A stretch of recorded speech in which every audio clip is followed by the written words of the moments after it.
Hello everyone. ఇవాళ recipe ఏంటంటే శనగల curry ఎలా ప్రిపేర్ చేసుకోవాలో చూపిస్తానండి. పావు కేజీ శనగలు అయితే నైట్ అంతా నానబెట్టుకోవాలి. నైట్ అంతా నానబెడితేనే శనగలు అనేది పర్ఫెక్ట్గా కుక్ అవుతాయి అన్నమాట. సో ఒక గ్లాస్ వాటర్, కొద్దిగా సాల్ట్ అనేది యాడ్ చేసుకొని కుక్కర్ పెట్టుకోవాలన్నమాట. 4 నుంచి 5 విజిల్స్ వస్తే సరిపోతుందండి. పర్ఫెక్ట్గా కుక్ అయిపోతాయి అన్నమాట.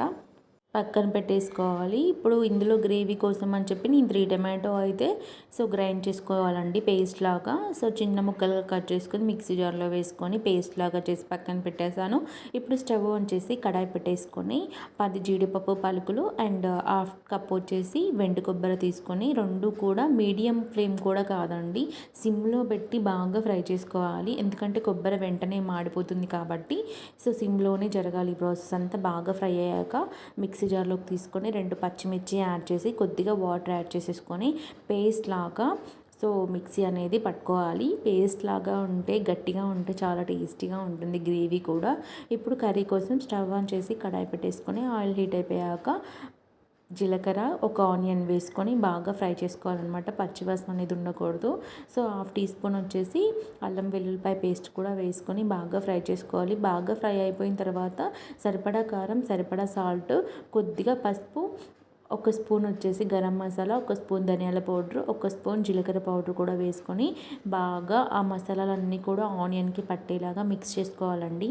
మిక్స్ చేశాక కొద్దిగా వాటర్ అనేది యాడ్ చేసేసుకుంటున్నాను. ఆయిల్ అనేది సపరేట్ అయిపోయిన తర్వాత నేను ఫ్లేవర్ కోసం కొద్దిగా కరివేపాకు అయితే యాడ్ చేసేసుకుంటున్నాను అండి. కరివేపాకు యాడ్ చేసిన తర్వాత మరొకసారి మిక్స్ చేసుకుని, ఇందాక మిక్సీ పట్టుకున్నాం కదా టమాటా, దాన్ని పేస్ట్ కూడా యాడ్ చేసుకోవాలి. టమాటా మనం పచ్చి టమాటానే మిక్సీ పట్టుకున్నాం కాబట్టి పచ్చివాసన పోయేలాగా బాగా కుక్ చేసుకోవాలండి. ఆయిల్ సపరేట్ అయిపోయిన తర్వాత జీడిపప్పు ఇంకా కొబ్బరి పేస్ట్ ఉంది కదా, అది కూడా ఇప్పుడు యాడ్ చేసుకొని బాగా మిక్స్ చేసుకోవాలి.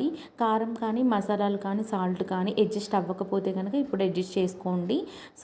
ఇందాక బాయిల్ చేసుకొని పెట్టుకున్నాం కదా పక్కకి చనా, ఇప్పుడు వాటర్తో సహా యాడ్ చేస్తేనే టేస్ట్ అనేది చాలా బాగుంటుందండి. చనాని ఇప్పుడు యాడ్ చేసేసుకొని ఒకసారి మిక్స్ చేసుకొని 10 నుంచి 15 నిమిషాల వరకు కూడా కుక్ చేసుకుంటే గ్రేవీ అయితే భలే వస్తుంది. ఈ కాంబినేషన్ అనేది చపాతీకి కానీ, రైస్కి కానీ బాగుంటుంది. ఫ్లేవర్ కోసం కొత్తిమీర యాడ్ చేసుకొని సర్వ్ చేసుకుంటే అదిరిపోద్ది. నచ్చితే లైక్ చేయండి, షేర్ చేయండి.